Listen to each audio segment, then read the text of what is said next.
¿Es correcto priorizar la reactivación económica flexibilizando los derechos indígenas? La Comisión Interamericana de Derechos Humanos, debido a la situación pandémica vivida estos últimos meses, ha alertado sobre la especial vulnerabilidad inmunológica de los pueblos indígenas frente al COVID-19. En ese sentido, ha recomendado a sus miembros abstenerse de promover iniciativas legislativas y o autorizar proyectos extractivos de explotación o desarrollo en o alrededor de los territorios de los pueblos indígenas, debido a la imposibilidad de llevar adelante procesos de consulta previa, libre e informada, de conformidad con los estándares internacionales por motivo del distanciamiento social.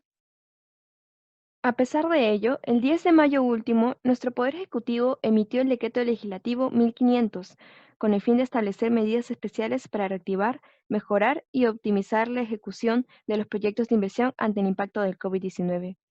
Entre estos proyectos de inversión se incluyen carreteras, hidrovías y aeropuertos, sin distinguir o excluir los proyectos que se desarrollan en o alrededor de los territorios de los pueblos indígenas. En su artículo 4, extiende la vigencia de autorizaciones, permisos, licencias y certificaciones ambientales durante 12 meses. No obstante, que los referidos actos administrativos se obtuvieron considerando un escenario distinto a la actual emergencia nacional sanitaria, lo que puede constituir un riesgo a la salud de las poblaciones directa o indirectamente involucradas. Además, se precisa la protección del patrimonio cultural de la nación, pero se omite de nuevo la protección de los pueblos indígenas afectados por proyectos desarrollados en o alrededor de sus territorios. En su artículo 5, permite la elaboración de la línea de base del estudio de impacto ambiental con el acompañamiento discrecional de la autoridad ambiental competente, destinando para ello parte del presupuesto público. Este elemento constitutivo de ley recopila las características ambientales y sociales, lo que implica el necesario contacto con las poblaciones involucradas en el proyecto, incrementando las probabilidades de contagio de COVID-19.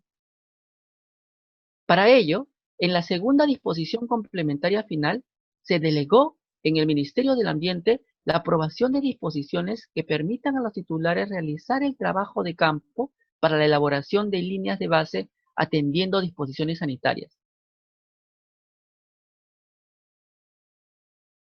Sin embargo, las disposiciones aprobadas por el Ministerio del Ambiente se enfocan en la protección de los trabajadores sin considerar la exposición de las comunidades impactadas por los proyectos. De hecho, se encarga la elaboración del plan de trabajo sanitario al titular del proyecto de inversión, sin requerir la evaluación ni aprobación de la autoridad competente. Dicho plan de trabajo contiene las acciones para el tratamiento y evacuación en caso de encontrarse un caso sospechoso entre el personal, pero no se contempla el seguimiento para identificar a los pobladores que pudieron contagiar o contagiarse en contacto con este caso sospechoso. El artículo 6 y la quinta disposición complementaria final del Decreto Legislativo 1500 permiten la virtualización de los procesos de participación ciudadana que se realicen previamente al otorgamiento de títulos habilitantes, antes y o durante la elaboración del instrumento de gestión ambiental,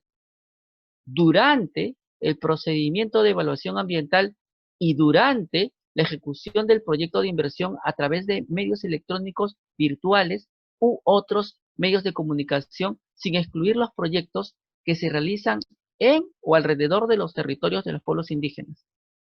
Además de ignorar que según el primer censo de comunidades campesinas 2017, el 72.4% de las comunidades campesinas censadas no tenían ningún servicio de comunicación. Igualmente, según el tercer censo de comunidades nativas 2017, el 57% de las comunidades nativas censadas carecían de servicios de comunicación,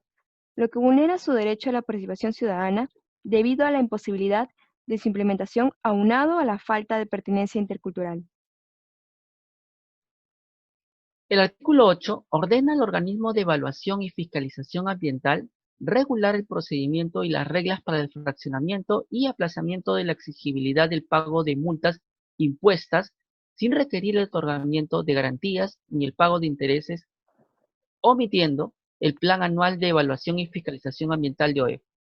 que para el año 2020, en el sector electricidad, por ejemplo, determinó la potencialidad de 263 expedientes sancionadores, entiéndase, la potencialidad de 263 multas, que ahora podrían ser fraccionadas y aplazadas. En ese sentido, mediante una resolución del Consejo Directivo, OEF aprobó el procedimiento de aplazamiento de la exigibilidad de pago de multas, ampliando su aplicación a toda persona natural o jurídica que desarrolle actividades económicas sujetas al ámbito de su competencia, y suspendiendo la exigibilidad de las multas durante el ejercicio fiscal 2020 o hasta julio de 2021 en caso de que la facturación anual del administrado sea igual o menor a 1.700 UIT. Adviértase que entre las excepciones a esta suspensión no se contemplan las multas impuestas por daño potencial o real a la salud humana, la flora o la fauna, a pesar de su gravedad. El artículo 9 faculta al titular de un proyecto de inversión para implementar o modificar componentes como campamentos, comedores, zonas de aislamiento y áreas médicas dentro del área del proyecto bajo la fiscalización de autoridades ambientales,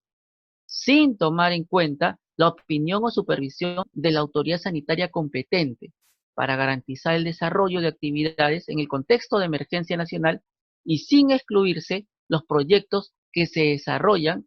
en o alrededor de territorios de los pueblos indígenas inmunológicamente vulnerables.